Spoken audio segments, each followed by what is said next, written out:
ہمیں اپنے روزوں کا اہتمام کرنا چاہیے، یہ نہیں کہ ہم روزے چھوڑ دیں۔ جب ہم اللہ تعالیٰ کی رضا کے لیے محنت اور مشقت نہیں اٹھا سکتے ہیں تو کہاں سے اللہ تعالیٰ کا فضل آئے گا؟ صحابہ بھی انسان تھے جنہوں نے جنگ کے میدان میں، میدان کارزار میں تلواریں چل رہی ہیں، تیر چل رہے ہیں، کھانے پینے کے لیے کچھ نہیں ہے، تن پہ پورا لباس بھی نہیں ہے، ہاتھوں کے ساتھ اپنے جسم پر سایہ کر رہے ہیں لیکن روزہ نہیں چھوڑ رہے ہیں، اور اتنی ان کو مشقت پڑ جاتی روزے کی کہ لڑکتے ہوئے گر جاتے سخت گرمی میں، لیکن روزہ پھر بھی نہیں چھوڑ رہے ہیں۔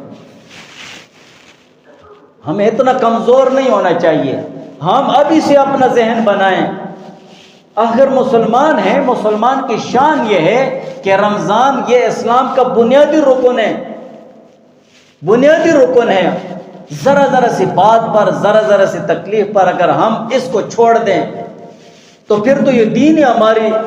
ہماری زندگیوں سے بالکل اڑن چھو ہو جائے۔ جب ہماری ان حالات میں یہ حالت ہے اور ایسے حالات میں ہماری یہ کیفیت ہے کہ بالکل پرسکون ماحول ہے، دل جمی کا ماحول ہے، ہر سہولت اللہ کی طرف سے میسر ہے، بالکل انسان بدن دل و دماغ پر فٹ ہے، کوئی بھی عذر نہیں ہے،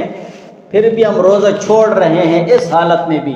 تو جب دجال نکل آئے تو ہم کیا کریں گے؟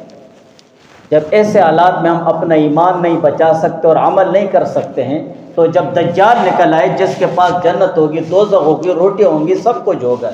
مردے تمہارے زندہ کرے گا۔ ہمیں سوچنا چاہیے نا، اپنے ایمان پر نظر ڈالنی چاہیے کہ ہماری اب یہ حالت ہے تو جب دجال اگر آ گیا ہے نا حالات میں تو پھر ہماری کیا کیفیت ہوگی۔